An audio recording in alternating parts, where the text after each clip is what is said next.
जो की जननी है। आज पहले मैं आपको सुनना चाहता हूं, फिर मैं अपने प्रश्न रखूंगा। अब जैसे शिक्षा व्यवस्था है, मैं एक एक करके तार खोल रहा हूँ। शिक्षा व्यवस्था है, आप भी कहते हैं, मैं भी कहता हूँ कि लाड महकाले वाली व्यवस्था इस देश में नहीं होना चाहिए।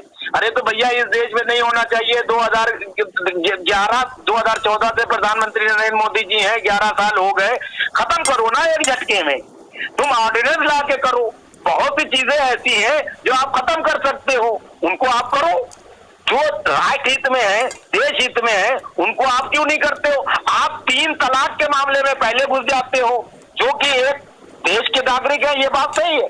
लेकिन जो दूसरे धर्म के लोग हैं, आप कॉमन सिविल कोर्ट पे क्यों नहीं निर्णय लेते थे? आपको पहले उस पर लेना चाहिए, उस पर आप लो तो सब ऑटोमेटिकली उसमें आ जाएंगे।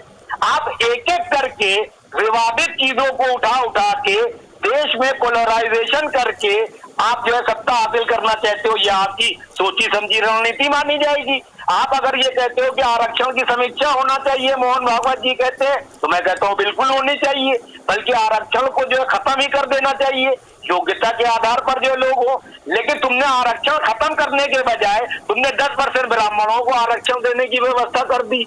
तो फिर आप किस मुंह से दलितों का, एससी एसटी ओबीसी जो होते हैं उनके आरक्षण खत्म करने की बात करोगे?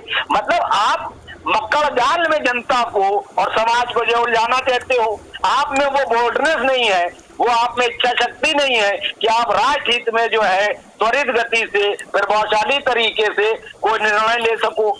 आप उन निर्णयों को लो। आप सिर्फ जो है शिक्षा व्यवस्था हो, स्वास्थ्य व्यवस्था हो, पुलिसिंग व्यवस्था हो, न्याय व्यवस्था हो, व्यापारिक व्यवस्था हो, महिला संरक्षण हो, बाल संरक्षण हो और जानवरों का भी संरक्षण हो।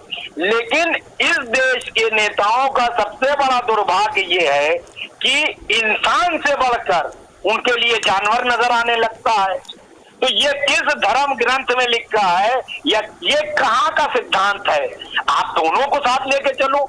पहली प्राथमिकता तो इंसान है, क्योंकि इंसान ही जानवरों का संरक्षण करते हैं या कर सकते हैं, या इंसानों के नकारेपन से ही असंरक्षित हुए हैं जानवर, क्योंकि इंसानों ने जंगलों को बेपनाह काटा है। उससे जानवर जो है बेचारे अपना घर से बेघर हुए हैं, तो वो इधर उधर जाते हैं। तो प्लानिंग करके चीजों को अगर आप करें तो निश्चित तौर पे आप कर सकते हैं। आप प्लानिंग किए बिना चीजों को करेंगे, सिर्फ पर्टिकुलर कुछ समय के लिए जो है आप आवाही लूटने के लिए, या एक पर्टिकुलर राजनीतिक दल या एक पर्टिकुलर जात या एक पर्टिकुलर धर्म को लेकर आप निर्णय लेंगे तो घातक होगा। मैं तो यहाँ तक कहता हूँ कि जो भी आरक्षित सीटें हैं राजनीतिक दलों की चुनाव लड़ने के लिए, वो खत्म होना चाहिए। वो क्यों होना चाहिए? जिन जिन नेताओं ने आरक्षण के दम पे जो है सांसद, एमएलए या निगम पार्षद बने हैं, उन लोगों ने अपने घर भरने का ही काम किया। ये डाटा है, चुनाव आयोग के पास भी है, भारत सरकार के पास भी है। उन जातियों का तो उत्थान हुआ नहीं है। तो जब उन जातियों के लोगों को आप आगे ले जाके उत्थान नहीं कर पा रहे हो, तो जातियों का उत्थान करने के लिए जो है राष्ट्र स्तर पर जो है आयोग बने, और वो आयोग जो है उनका उत्थान करने के लिए पूरी प्लानिंग करके जमीनी स्तर पर उनका काम करे। उनके मुस्टंडे लोगों को क्यों आप अपने कब्जे में करते हो? आप जो है एमपी दलाल लोगों को क्यों इकट्ठा करते हो? एमएलए को क्यों इकट्ठा करते हो? हम तो कहते हैं चुनाव आयोग को ऐसी व्यवस्था करना चाहिए कि आप जितनी भी चुनाव होंगे वो जनरल तरीके से होंगे, भले ही वहां से जो है एससी एसटी ओबीसी का आदमी चुनाव लड़के जीत के आ जाए। आप उनके लिए आरक्षण विशेष देते हो, फिर अयोग्य व्यक्ति ही उस समुदाय का चौड़े से पहुंच जाता है। एबीसीडी पता नहीं है, वो अपने आकाओं के इशारे पर काम करता है, विप जारी होती है, वोट देता है और अपना खजाना भरता है।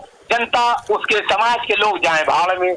तो अगर समाज का उत्थान करना है तो मोहन भागवत जी और मोदी जी को ये सोचना चाहिए, जो विभिन्न आयोग बने हैं उन आयोगों को सक्रिय करें, वहां से जो है उस समुदाय तक जो है पैसा पहुंचे। अब आ जाइए इस्लाम धर्म के जो मानने वाले